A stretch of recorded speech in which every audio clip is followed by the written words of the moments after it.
Oke teman-teman, di sini kami akan menjelaskan latihan soal penyelesaian kondisi menggunakan perulangan if-else. Perkenalkan, nama saya Taba. Saya Juan. Saya Najwa. Saya Priscilia. Saya Resa. Dan di sini kami akan menjelaskan untuk kondisi yang pertama.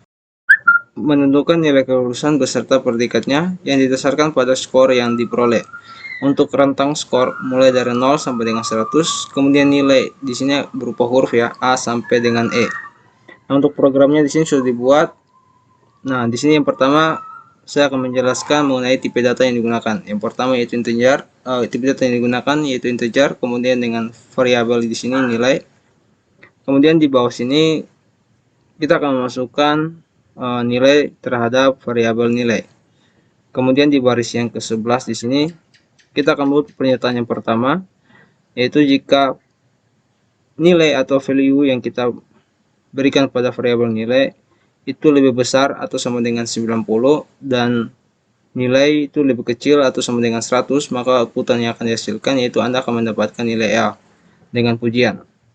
Jika tidak ya, maka kita akan lanjut ke pernyataan yang kedua, yaitu nilai sama dengan lebih besar atau sama dengan 80 dan nilai itu lebih kecil atau sama dengan 89, maka output yang akan dihasilkan yaitu Anda akan mendapatkan nilai B dengan sangat memuaskan.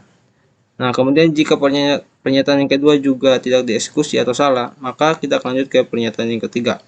Nah, untuk pernyataan yang ketiga di sini jika nilai yang kita inputkan itu lebih besar atau sama dengan 70 dan nilai itu lebih kecil dari sama dengan 79, maka output yang akan dihasilkan yaitu Anda akan mendapatkan nilai C dengan memuaskan.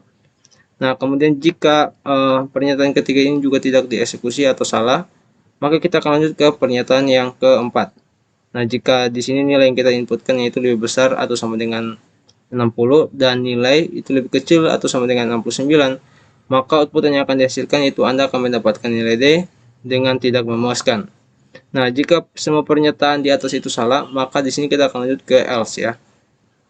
Di mana Anda akan mendapatkan nilai E yaitu kiamat. Oke, jadi seperti itu untuk kondisi yang pertama. Kita akan lanjut ke kondisi yang kedua. Nah, di sini untuk program yang kedua yaitu membuat program untuk membuat bayar rekening seorang pelanggan PLN. Nah, di sini untuk programnya sudah dibuat. Di sini saya akan menjelaskan mengenai tipe data, inputan, dan pernyataan yang akan dieksekusi. Yang pertama di sini pada baris yang kelima menggunakan tipe data integer dengan variabel PMAX. Kemudian di baris yang ke-7 dan ke-8 di sini kita akan memasukkan atau menginputkan si variabel PMAX menggunakan perintah dari keyboard. Kemudian pada baris yang ke-11, ke-10 sampai dengan yang ke-16 ini merupakan pernyataan yang akan dieksekusi nantinya. Nah, di sini saya akan membahas untuk pernyataan pada baris yang ke-10 dan yang ke-11. Jadi pernyataan yang pertama di sini jika pemakaian itu lebih kecil sama dengan lebih kecil 100, maka output yang akan dihasilkan yaitu ia akan membayar biaya rekening sebesar 100.000. Kemudian jika pernyataan yang pertama itu tidak dieksekusi, maka kita akan lanjut ke pernyataan yang kedua, di mana jika 100 lebih kecil dari pemakaian, kemudian lebih kecil sama dengan 500, maka di sini kita akan menghitung berapa yang harus dibayar. Nah, di sini kita akan memanggil si variabel PMAX untuk menghitung berapa biaya yang akan dibayarkan. Nah, di sini si variabel PMAX atau inputan yang kita berikan tadi akan dikurangi sama standar pemakaian KWH, kemudian akan dikalikan sama 1.500 dan akan ditambahkan 100. Dan nanti di sini output yang akan dihasilkan yaitu ia akan membayar rekening sebesar si variabel PMAX yang tadi sudah dipanggil di sini untuk ditugaskan menghitung berapa biaya yang akan dibayarkan gitu ya. Jadi seperti itu. Nah, kemudian di baris yang ke-15 dan yang ke-16 di sini jika semua pernyataan di atas itu salah atau pemakaian yang digunakan itu melebihi dari 500 kWh, maka di sini si variabel PMAX akan menghitung berapa banyak yang harus dibayarkan. Nah, di sini si variabel PMAX akan dikurangi sama standar pemakaian yaitu 100 kWh dan dikalikan sama 1.500. Kemudian akan ditambahkan 100 dan di sini Output yang akan dihasilkan yaitu ia akan membayar rekening sebesar si variabel pemak. Nah, kita akan coba.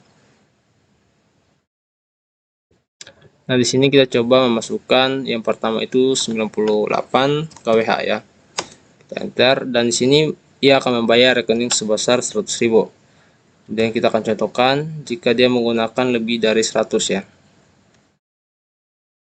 Contohkan 200, 300. Nah, di sini biaya yang akan dia bayarkan yaitu sebanyak 400.000 ya.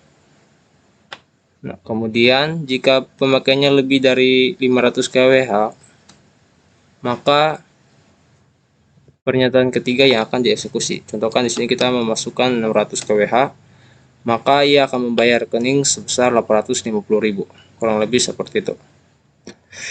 Untuk kondisi yang kedua, kita akan lanjut ke kondisi yang ketiga. Oke, di sini untuk kondisi yang ketiga yaitu membuatlah program untuk menentukan predikat kelulusan berdasarkan IPK mahasiswa. Nah, di sini untuk programnya sudah saya buat. Di sini saya akan menjelaskan untuk programnya. Nah, di sini untuk tipe data yang digunakan yaitu float dengan variabel IPK. Kemudian di sini kita akan menginputkan si variabel IPK menggunakan perintah keyboard. Nah, kemudian pada barisnya ke-10 di sini kita akan membuat pernyataan yang pertama, yaitu jika nilai IPK itu lebih besar dari 3,50 dan di sini kita menggunakan operator logika N ya. Nah, kemudian jika nilai IPK itu lebih besar sama dengan 3,50 dan nilai IPK di sini itu lebih kecil atau sama dengan 4, maka output yang akan dihasilkan yaitu Anda lulus dengan pujian. Kurang lebih seperti itu. Jika pernyataan di atas itu salah, maka kita akan lanjut ke pernyataan yang kedua, yaitu dimana jika nilai IPK yang kita inputkan itu lebih besar atau sama dengan 3 dan nilai IPK yang kita input itu lebih kecil 3,50, maka output yang akan dihasilkan yaitu Anda lulus dengan sangat memuaskan. Kemudian jika semua pernyataan di atas ini salah, maka di sini Anda lulus dengan memuaskan. Kurang lebih seperti itu untuk kondisi yang ketiga. Jadi seperti itu untuk tugasnya kali ini. Baik, demikian penjelasan dari kami. Sekian dan terima kasih.